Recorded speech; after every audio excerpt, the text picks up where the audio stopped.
Ito 5 ideya para kumita ng pera online. 1. Freelancing. Maraming online platforms tulad ng Upwork, Freelancer, at Fiverr na nagbibigay daan sa mga freelancers na kumita ng pera. Maaari kang magtrabaho bilang freelance writer, graphic designer, virtual assistant, programmer, at iba pa. Gumawa ng profile at ipakita ang iyong kasanayan para madaling mahanap ng mga kliyente. 2. Online selling.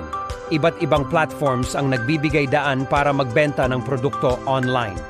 Maaaring gamitin ang Etsy para sa artisanal na mga produkto, eBay para sa pangalawang kamay na items, o kahit Facebook Marketplace. Kung mayroon kang sariling produkto o crafts, ito ay magandang paraan para kumita ng pera. 3. Affiliate marketing. Magpartner sa mga kumpanya bilang isang affiliate marketer. Ito ay nangangahulugang ikaw ay kikita ng komisyon para sa bawat benta o aksyon na nagmumula sa iyong referral. Maraming mga online retailers at kumpanya ang mayroong affiliate programs tulad ng Amazon Associates. 4. Online courses at tutorial.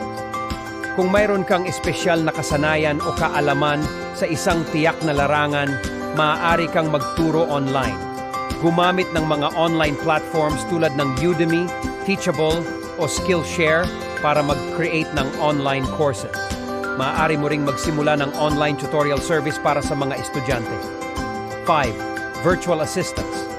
Maraming negosyo ang nangangailangan ng virtual assistants para sa mga gawain tulad ng email management, customer support, data entry, at iba pa. Maaari kang magsanay bilang virtual assistant at maghanap ng trabaho sa mga platform tulad ng Virtual Staff Finder, onlinejobs.ph o Remote OK.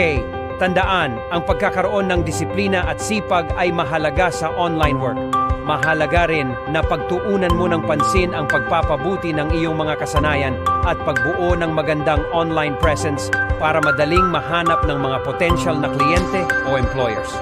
Kung may nais ka pa gusto malaman kung paano kumita online, visit and subscribe my channel. Salamat!